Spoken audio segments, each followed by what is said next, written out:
Welcome to JoyNewsRoom. I am James Eshen. Top stories. There's 12 people battle for a slot as the governing National Democratic Congress parliamentary candidate in Tamale Central to replace former Member of Parliament Ibrahim Murtala Mohammed, who died in the August 6th helicopter crash. We're live on the grounds with details. Also in this bulletin, President Mahama warns MMDCEs over poor enforcement of sanitation laws and unchecked construction. Some of the people had building permits to do what they were doing. I mean, a DCE like that should be sacked immediately. But I know it didn't start with a DCE there. It had started in the previous government. But I'm drawing your attention to it so that tomorrow when you get a sack letter from me, you know why you received the letter. Now, former Information Minister Fatima Abubakar warns that current theft war between Communications Minister Sam George and Multi-Choice Ghana over DSTV prices could damage Ghana's appeal to foreign investors and break investor confidence. Nobody is against government or its assigns negotiating with any foreign company. We are saying that there is a way to go about this without jeopardizing the reputation of the country when it comes to doing business. These plus other stories in this package. Do stay for details. We start the news from Tamale Central constituency, where 12 people are contesting the slot to become the governing National Democratic Congress parliamentary candidate for that particular area. The slot became vacant after former Member of Parliament Ibrahim Murtala Mohammed died in that August 6th helicopter crash. More than 1,500 will vote at the Mahama Sports Stadium to select the party's candidate. We're live on the grounds in a bit, but let's hear from the NDC's Deputy Director of Elections and IT, Madi Jibril. Looking at all the 4 polling stations that we have set, turnout was expected because delegates were supposed to be here by 9, and by 9 they were here. So when you look at the turnout, I believe by 2 o'clock we might have finished voting the process. Delegate elections. There are people who are passed, and our executive at the branch level replaced them. But this delegate list was prepared 2022. But because we have not done branch elections, they are not part of this register. So they feel that because they are work for the party, they should be allowed to vote. So that is the back and forth issue. We have rectified those problems with them. We made the aspirants to know, because some of them are saying that we are denying those that are replaced to vote because we are trying to favor a candidate. But this is information we have shared with the candidates before, and they have agreed that yes, they have shared the information with the delegate before today. So those issues have been resolved. We have only one issue to deal with now. That is the Deputy Regional Women Organizer. Her name is not in the register, but we want to give some time that we engage the delegate aspirant to inform them for her to vote. Now, our Lodi regional correspondent, Martina Bugri, is following this particular contest and joins us via Zoom. Martina, what is the mood in the constituency now?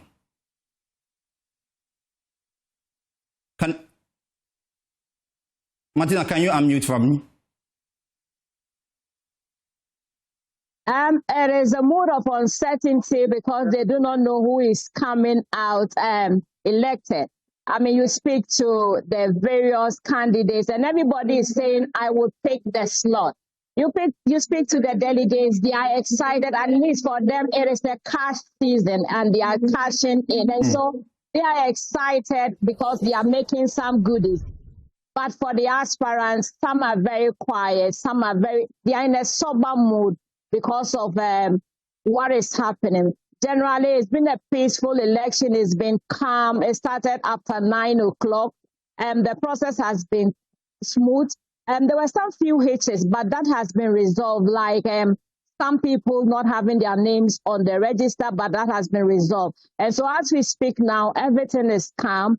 Voting is still underway. We are told that they are expecting to be done by 2 p.m. Now, what have these constituents, what have they been saying to you?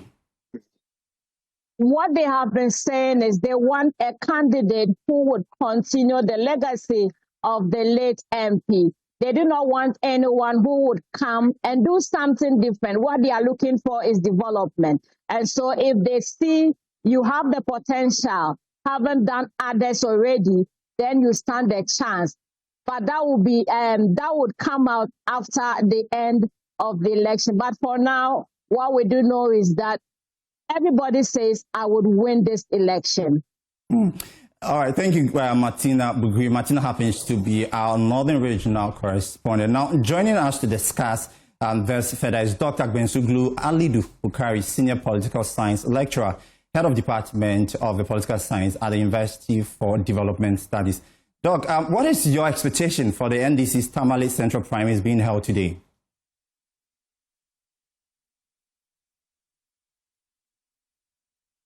Doc, can you please unmute? Okay. Is it okay now? Yeah, it's fine.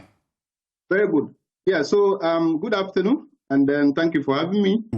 And I expect this intra-party competition, NDC primaries today, should be peaceful, and then the winner should be declared without any problem. Now, with 12 people contesting for the slot, what do you think will be a key deciding factor? Thank you. Out of the 4, there are 3 key contenders. One is Professor Seydou Alidu of the University of Ghana, and then we have a former MC or former Metropolitan Chief Executive, and then one young lecturer from UDS. So out of the 3, I think the 3 factors will play out, or 3 delegate blocks. If you ask me, I would say that there are 3. One is traditionalist loyalty, and then developmentalist, and then we also have the patrons. So any candidate that will win 2 of these delegate blocks will carry the day. Now, Doc, looking at the fact that the New Patriotic Party are pulled out of this particular by-election, how do you think this will play out going forward? Well, once MPP is not contesting, whoever wins this election automatically become an MP. That is why it's very, it's very key, and everybody wants to be elected as a candidate. And so, of course, MPP pulling out for me is a bad thing. Why will you pull out from an election? But of course, for the NDC, it's an advantage to any candidate that will win this primaries today. Once you are declared the winner of the candidate, automatically you go to Parliament as an MP. I'm grateful, Doc. That was Dr. Bgenyiri. He is with the Political Science Department of the University for Development Studies. Away from the Tamale Central elections, now former President John Dramani Mahama has issued a strong warning to metropolitan, municipal and district chief executives over poor enforcement of sanitation laws and unchecked construction in waterways. Speaking at the relaunch of the National Sanitation Day initiative, he said any MMDC under his administration who allows individuals to build in waterways or ignores proper sanitation enforcement will be dismissed from office. He stressed that indiscipline and negligence at the local government level are key contributors to flooding and poor environmental conditions in many communities. And so recently when I saw a regional minister, and she did very well, Linda, going to a Ramsar site to go and demolish buildings and stop people from building. The question I ask myself is, isn't there a district assembly in that area? It should have been the DCE, his planning officer, and all of them who should be there, because you live with the people in the district. And the filling of the Ramsar site was not a one-day event. You could see that it had been going on and on. And the worst case is that some of the people had building permits to do what they were doing. I mean, a DCE like that should be sacked immediately.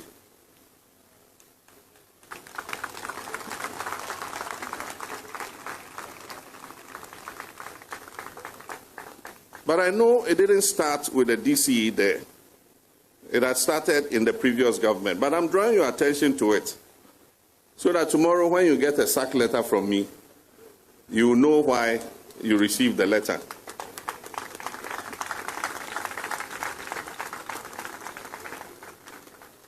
Recently, there was another case somewhere near Ningo Pram Pram.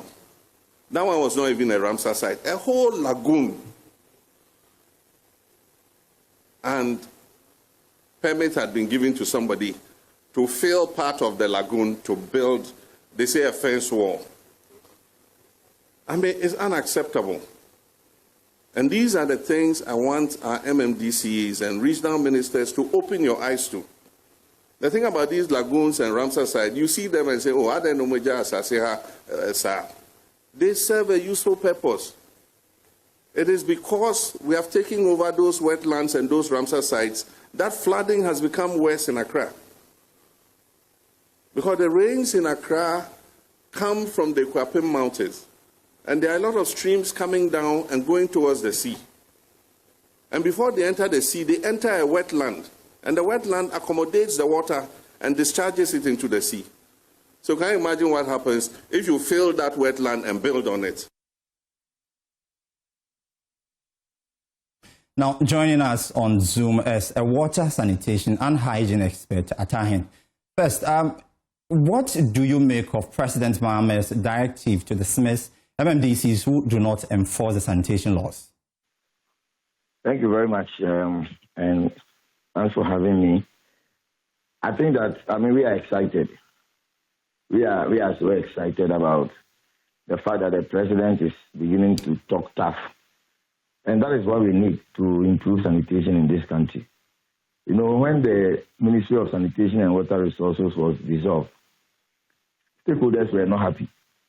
But with the assurances that this will not affect the commitment of government to improve sanitation, we have resolved to work together with the Ministry of Local Government, Chieftaincy and Religious Affairs to ensure a cleaner, healthier environment. And so perhaps the first most important action of government, which we are excited about, is the President's declaration of sanitation as a key performance indicator for MMDCEs. And that is what you need. Once you get that, you can be sure that it will trigger greater prioritization and investment. And that is what is required, because over the years, we have not prioritized sanitation and we have not invested into it. And so we are excited that the president has taken up this challenge and everybody is going to fall in line. And we believe that sanitation will improve eventually. Now, there are concerns that what more do you think, can be done to enhance sanitation in this particular space where we find ourselves? Yes. First of all, I've talked about prioritization. Once you make it a priority, then you can invest into it and then people will fall in line. But perhaps one other thing we need to do is to ensure that we are able to enforce the bylaws strictly. Every assembly has bylaws, whether gazetted or not. But the commitment to enforce them has always been the challenge.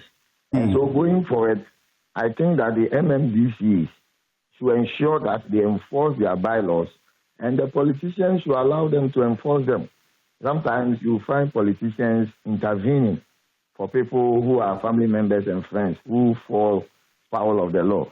Once we allow the law to work, I think it will go a long way to improve sanitation in this country. But I think we need to complement that one with a very comprehensive and sustained behavior change communication, which will carry citizens along. The good news is that it appears the MMDAs will be receiving substantial amounts of funding, in respect of the District Assembly Common Fund going forward. And this should go a long way to improve the delivery of improved sanitation and waste management. The MMDAs also need support in terms of developing master plans and also getting private sector participation, which is very critical. If you don't get private sector committed into this fight against poor sanitation, it will be difficult to achieve any meaningful results. You spoke about politicians helping these MMDCEs, achieve this particular feat. And what kind of help are we looking at now?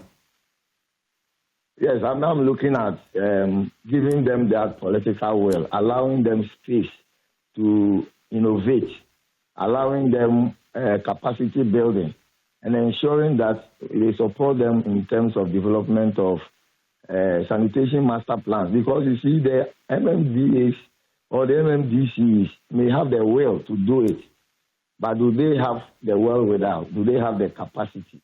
And so I think that one area we need to support them is in the development of master plans and how they proceed with ending open defecation, ensuring access to increased household toilet facilities for schools, for healthcare facilities, and then also ensuring that solid waste is effectively managed, not only by dumping sites, but also by ensuring recycling. Now, I would want to know how effective has the enforcement of sanitation laws been across Ghana's districts in the past decade, from your own expertise and what you've observed so far. How has it been so far? It's not been good. I mean, I can be blunt on that. Enforcement has been the bane of our sanitation fight because we live a communal environment. There is a tendency for people to come to the defense of people who commit sanitation offenses. And instead of allowing people to go through the full rigors of the law, we intervene. Then the goes court. So added building to also that path. But we should be responsible enough as citizens to ensure that change our behaviors and support policymakers and duty bearers so that they are able to live in a cleaner and a healthier environment together. Because that will go a long way to improve our health, productivity, and eventual well-being of children and their families. You spoke about politicians playing a role in this, but I would also want to know what key bottlenecks prevent MMDCs from enforcing these sanitation bylaws? Yes, as I've said, first of all MMDAs are expected to develop bylaws, which they largely do. Of course, many of them are unable to gazette these bylaws, which are also important. Gazetting gives it that legitimacy for you to enforce. However, I think that over the years, politicians or MMDCs have yielded to the cause by political players, be it their party leadership, be it religious leadership or traditional authority. And because of that, it weakens their capacity or their ability to be able to enforce these bylaws. But as citizens, if we all agree that that is what will take us out of the wood in terms of our poor sanitation situation, then I think we should give these MMDCs and the players, environmental health and sanitation officers, that will to be able to deliver. And once we do that, I am very positive that we should see some meaningful results.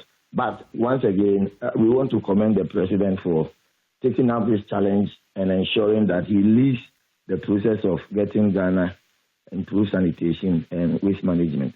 I would also want to know the role of our traditional authorities in this. What is their role in all of this? I think that the traditional authority has a huge role to play. I think we have, over the years, underestimated their role. But everywhere you find the chief rising up to that challenge and getting the citizens along, sanitation has improved. I think there is one community in Central Region which has always become a reference point. And it has been so because of leadership of the chief.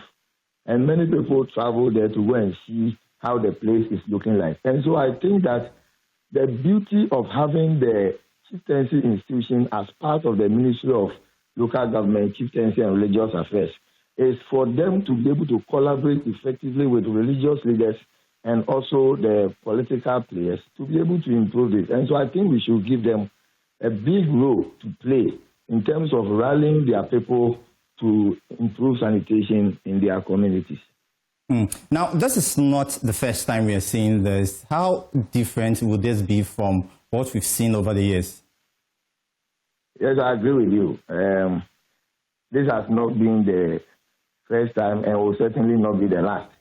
But I think that over the years, we have rushed into implementing things that we may not have thought through adequately. So I think that going forward, This one will require a blueprint. Once we have that blueprint, which details out the building blocks for improved sanitation in this country, then going forward, we can begin to track it. We can begin to do monitoring. We can assess it periodically.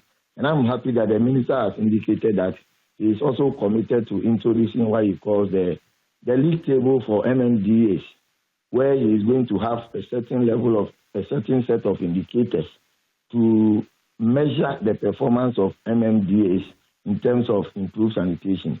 And once you are able to do that, it will put them on their toes. And once you are not performing in terms of sanitation, then there has to be punishment. And those who do well will have to be rewarded. That will help a lot.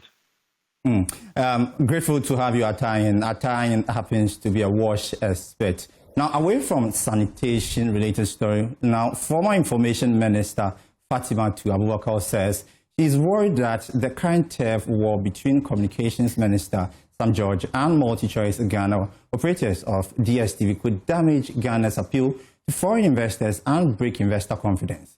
Her comment followed a final warning by Mr. George to satellite television provider MultiChoice Ghana over the back and forth on price reduction. In a tweet on Friday, the minister said if MultiChoice was no longer interested in the price reduction, as claimed in their last communication, the government would proceed with planned regulatory action by discontinuing their services.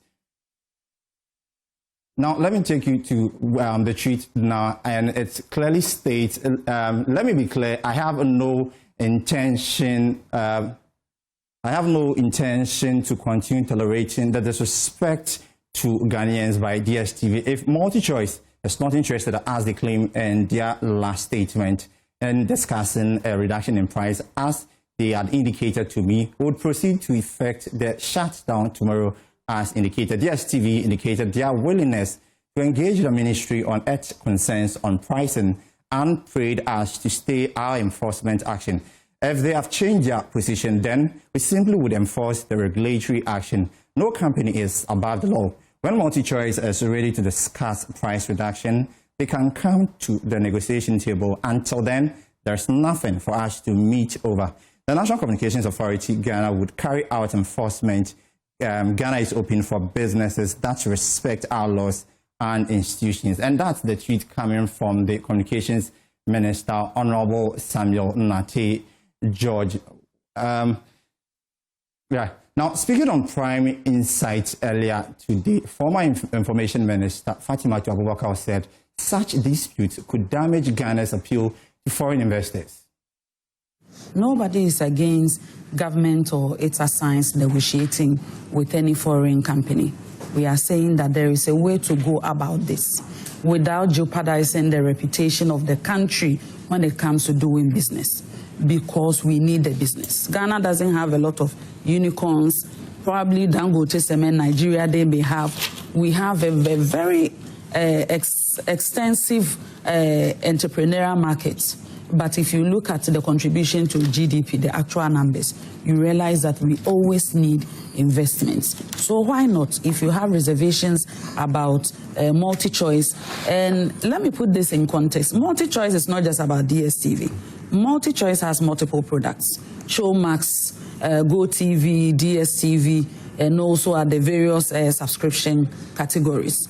There may be reservations about premium. There may be reservations about compact or compact plus. But someone is also using GoTV and probably paying 90 cedis at the end of the month.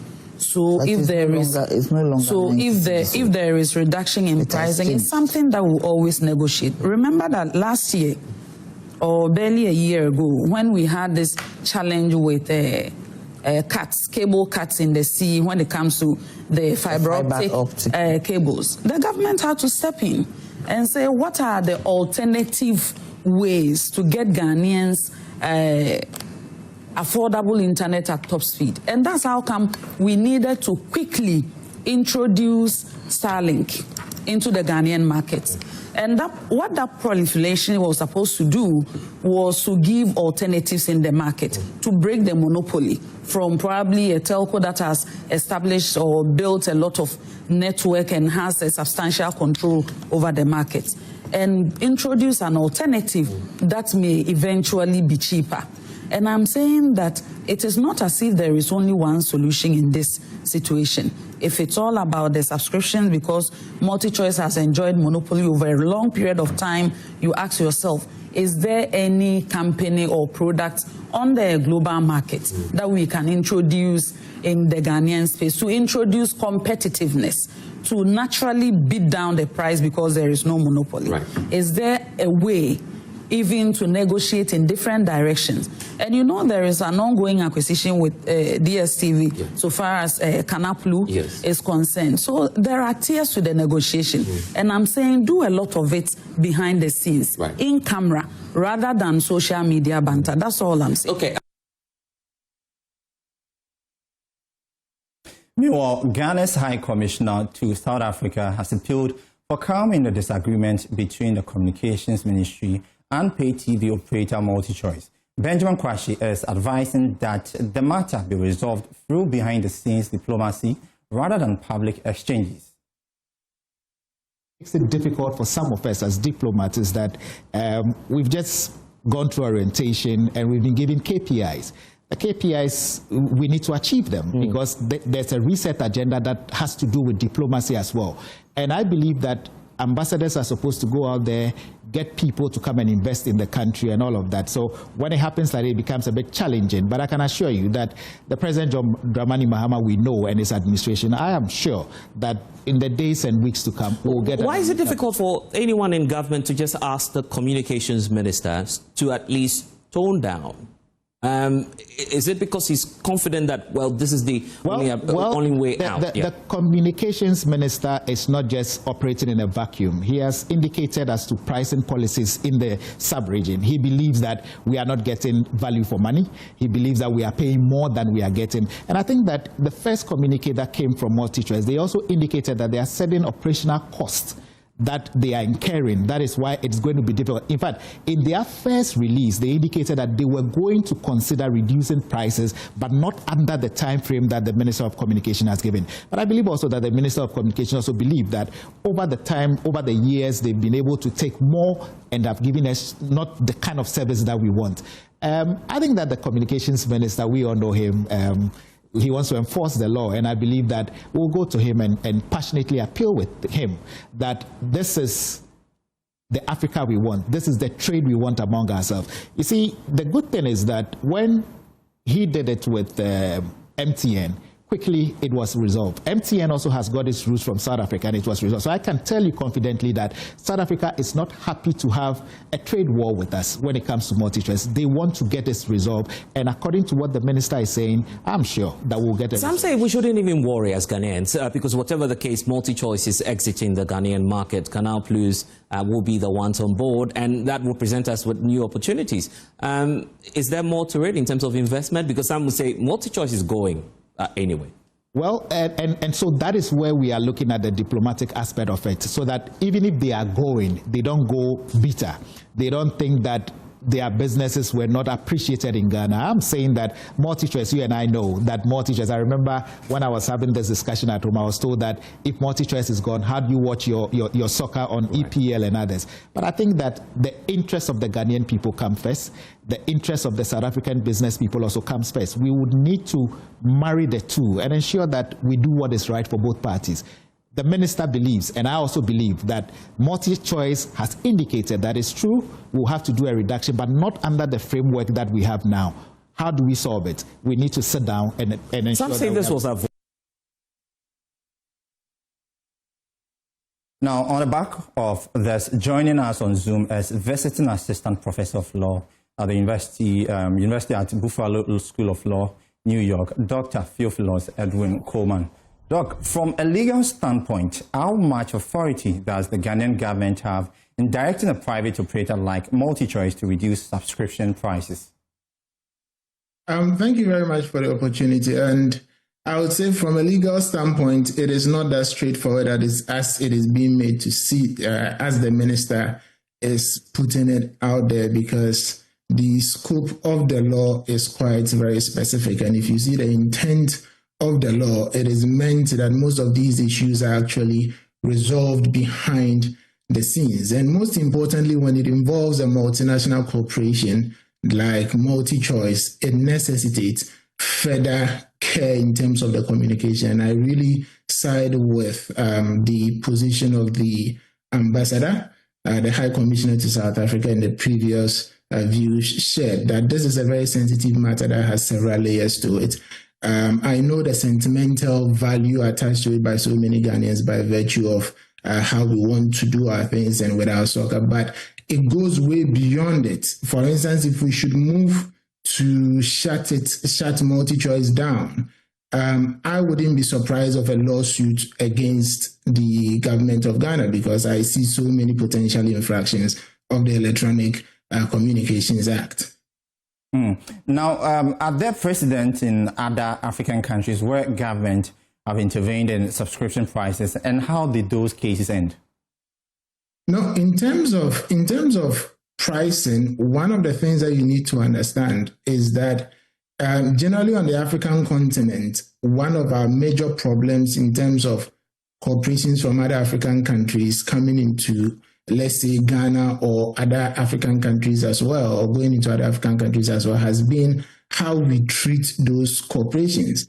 And particularly when it comes to South African corporations as well, there have been several studies regarding how several challenges have been, or hurdles have been put in place just to avoid them from getting the necessary repatriation and all those things. So you wouldn't want Ghana, for instance, to be known for something of that nature.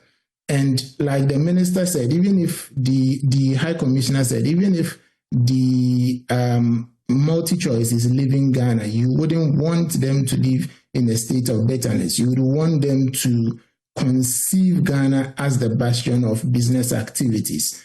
And in terms of precedent, there have been precedents in other African countries, but as I said, it is the responsibility of the government of Ghana to ultimately protect the interests of its people. The law makes provision for that. Have the parameters of the law been fully complied? I do not think so. When you read what the law specifically indicates, the law seeks to mitigate these issues of potential anti-competitive activities or utmost monopoly by one particular party. And that is when the law actually gives the power to the minister to find room to sort of dissolve the form of monopoly that could potentially arise. And that is what I think the minister should be focusing on doing, rather than this social media banter with a multinational corporation. And I can tell you from where I sit, it is not good at all. And the reason being that it is becoming the stock in trade of most multinational corporations to evade physical presence. Usually most multinational corporations wouldn't want to come physically to operate in a country, mainly because of some of these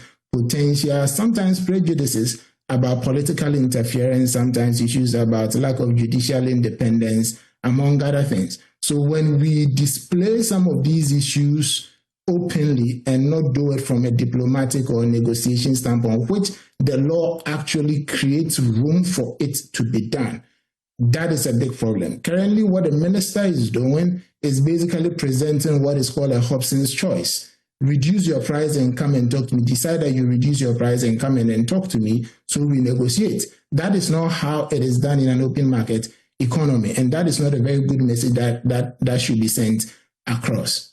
Now, former Information Minister Fatima Abubakar has warned this particular dispute could damage Ghana's appeal to foreign investors. Do you agree that public regulatory disputes like this hurt investor confidence?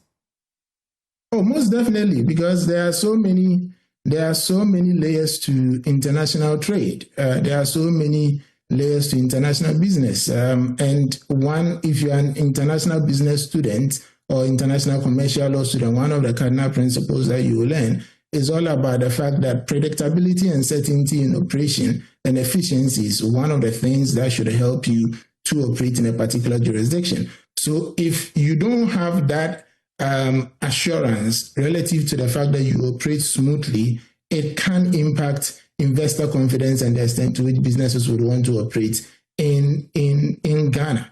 So this is a very important matter. I think that so many of the things that has been done and that has been said could have been avoided if the necessary diplomatic channels or the necessary negotiation channels were really taken into account. But most definitely, it is not sending a very good message as the Ghana we want. And it is also about the Africa we want.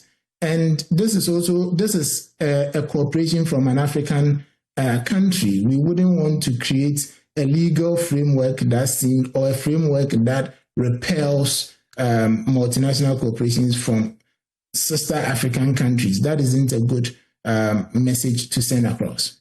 Now, in your expert view, what regulatory approach balance consumer protection with maintaining a friendly investment climate?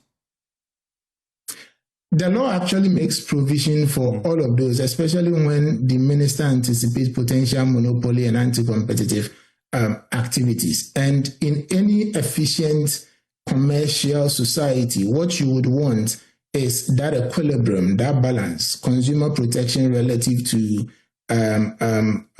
those business interests as well. And remember, that is a constitutional guarantee within our constitution. It is the responsibility also of the government to create an enabling economic environment that lets businesses thrive and prosper. So that is an overarching responsibility that the government must also be mindful of. And in doing so, one of it is to ensure that if there exists any potential anti-competitive activities between with multi-choice and its determination of prices, that is dealt with. And the law prescribes that you follow the necessary procedure by letting or giving room for others to come in to operate. And that in and of itself leads us to the basic economic principle of demand and supply, which can then push down the prices because it's about consumer interest and consumer taste as well. So the law makes provision for it. I think, and I am of the opinion that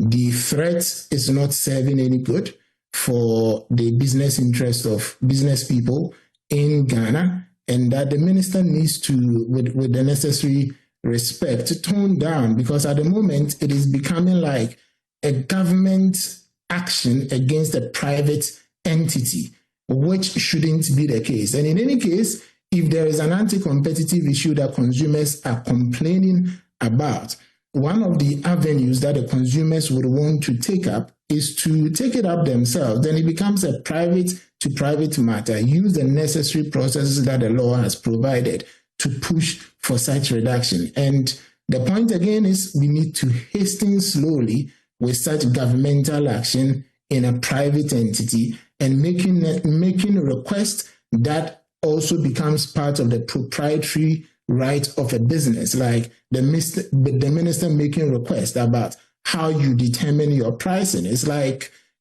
asking a company, how do you market your goods and services? These are intricate issues that goes to the very core of the business survival or the operational survival of a business that, as a minister, you wouldn't want to directly put your head into it. You would want some of these issues to be resolved as amicable as possible. And I would say I side with the position of Ambassador Ben Kwashi on resolving these issues backstage to maintain the image that Ghana has as the host of the African Free Trade Secretariat, and also as the place where businesses can thrive.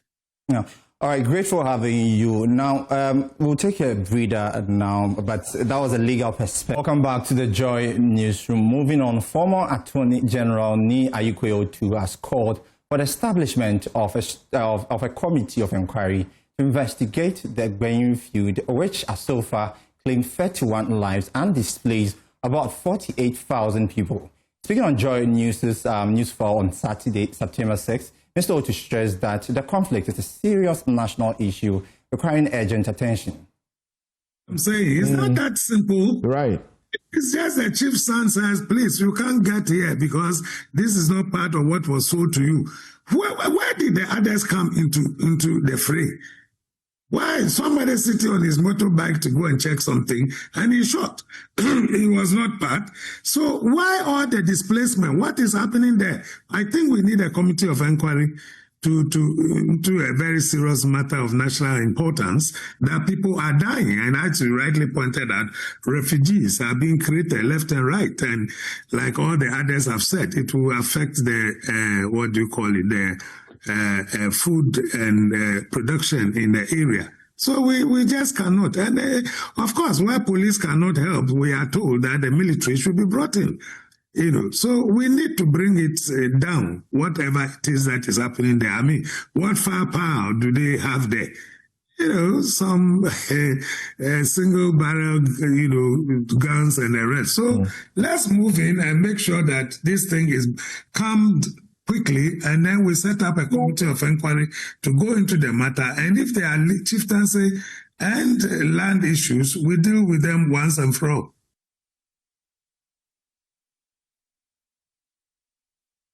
Now, hundreds of youth at Mansu Tonto Krom in the Mansi South district of the Ashanti region have had a sleepless night after blocking the entry of military personnel to their mining site.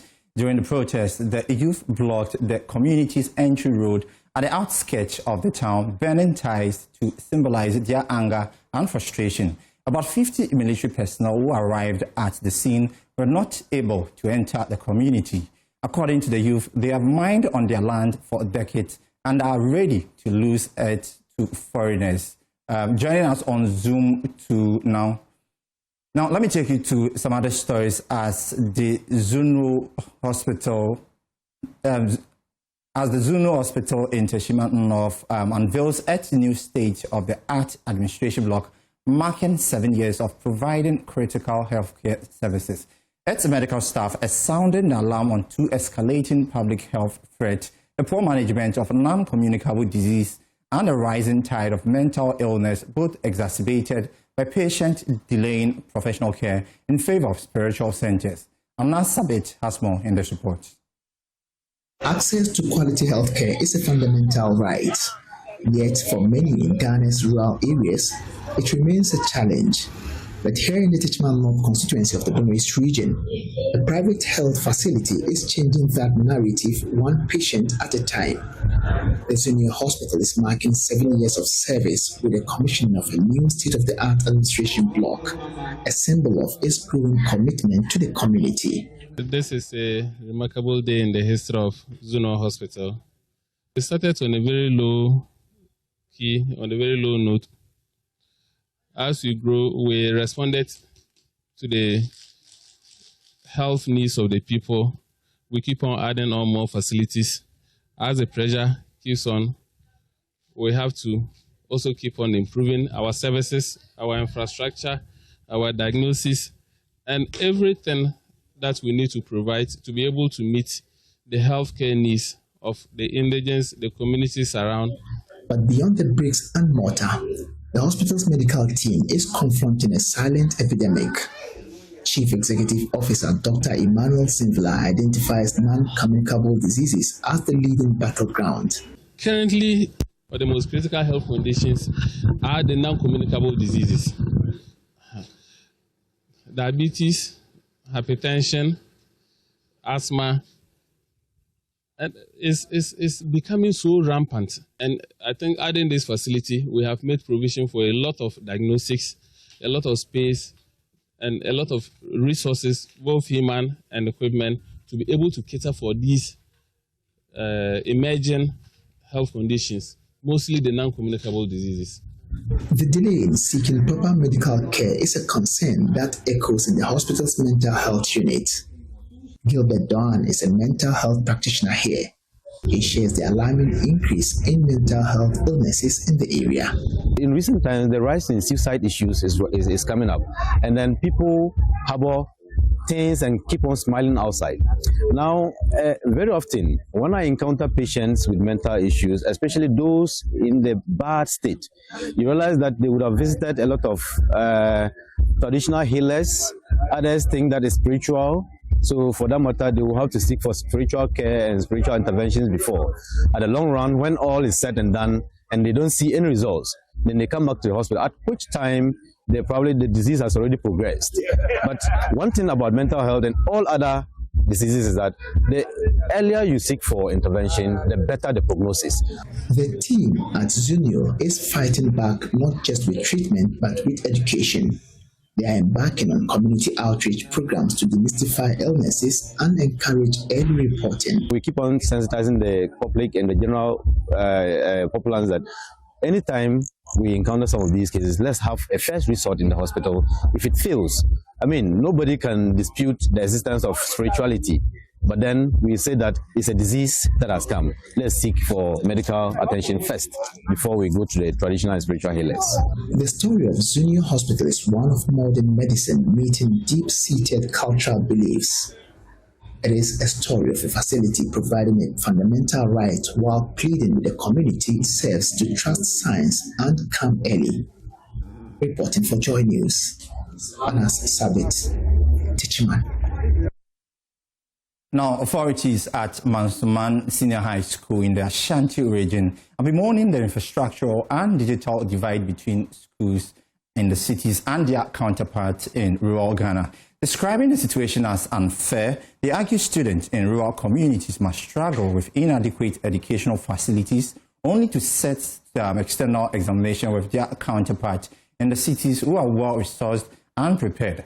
Thus, they believe as hampering the collective drive for access to quality education for all as stipulated in the Sustainable Development Goals.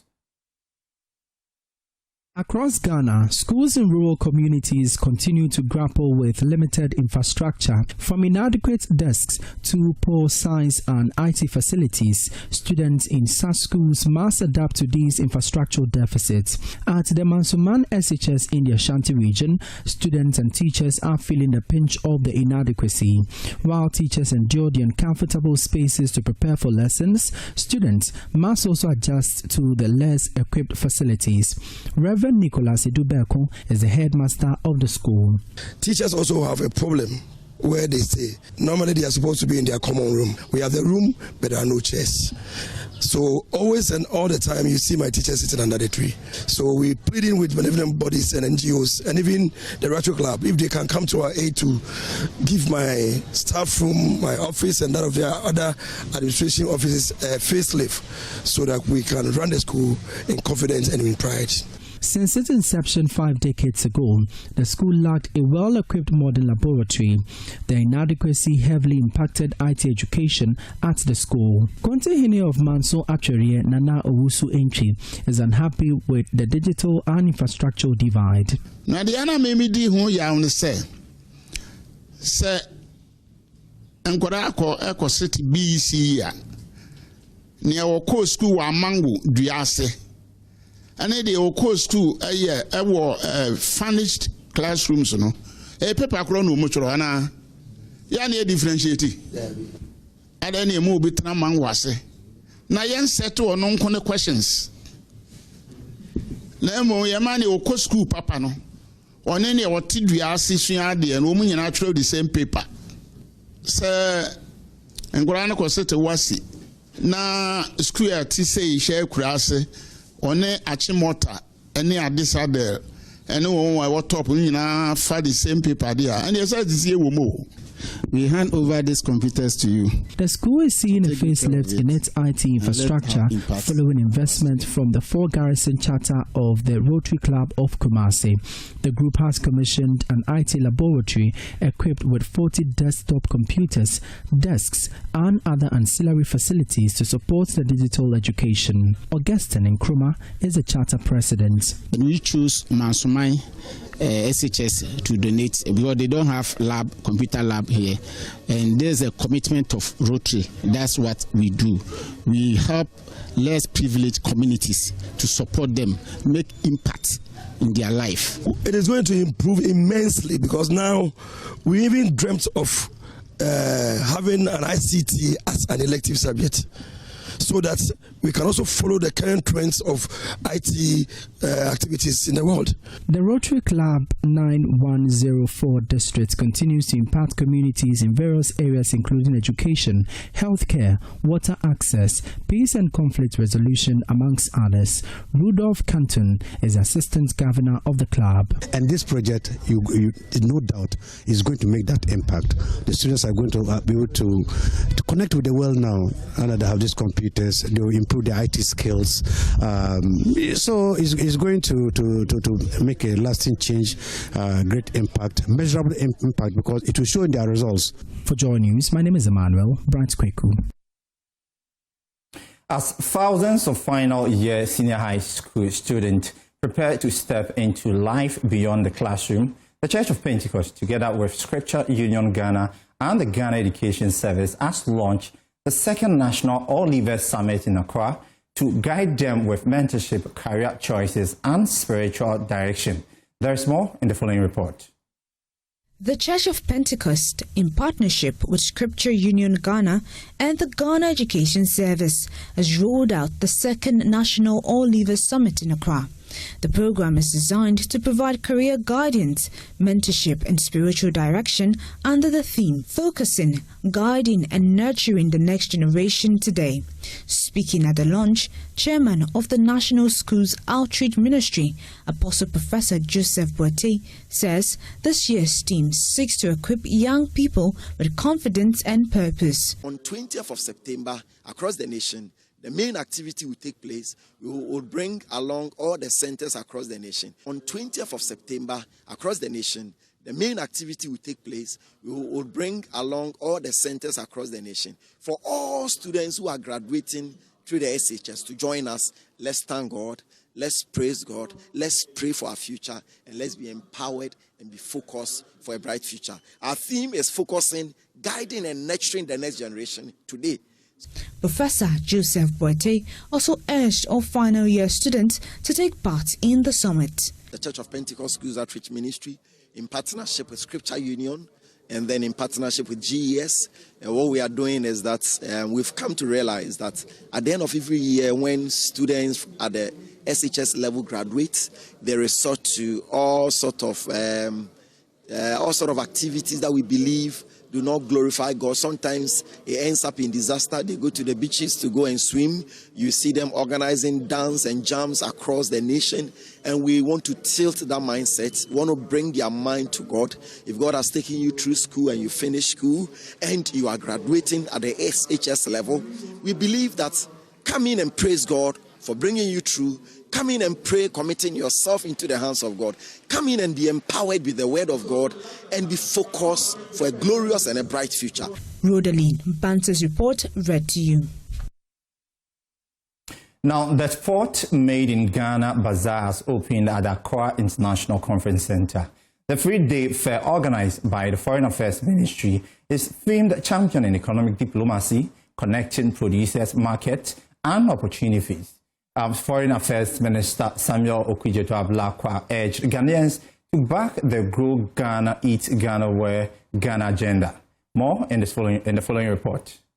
The fourth Made in Ghana Bazaar themed championing economic diplomacy drew large crowds to the Accra International Conference Center for an unforgettable shopping experience. As part of the Grow Ghana, Eat Ghana, Wear Ghana initiative, the Ministry of Foreign Affairs gave vendors a platform to showcase locally made products. I'm made in Ghana, I'm made in Ghana, I'm made in Ghana, you can take me to London. The Minister for Foreign Affairs, Samuel Okudzeto-Ablakwa, and other dignitaries told the Stans, urging patrons to buy Made in Ghana products. At the opening ceremony, Chief of Staff Julius Debra encouraged Ghanaians to promote local products internationally to put Ghana on the map. The President has been talking about accelerated export development drive. I don't think he was saying it for saying it. I'm very happy to see both ambassadors and high commissioners and foreign reps here. And I'm thinking it should be just take what the president is trying to do by ensuring that Ghana will expand our export drive. Even if it's only one product, Ghanaian chocolate, and you make it your duty, that whilst on your duty top, you make sure that somebody gets to know about Ghanaian chocolate, and somebody gets to know Ghanaian chocolate. To me, you are going to be a very successful employer. The vendors participating in this year's bazaar shared their expectations and advised patrons to buy products at discounted prices. We are hoping to make more sales, and also we are looking forward to networking with more people and also expanding our markets through media like this. Yes. I want to. And that's all for the Joy Newsroom with me, James Eshen. We have other bulletins coming in our subsequent programs. Good afternoon.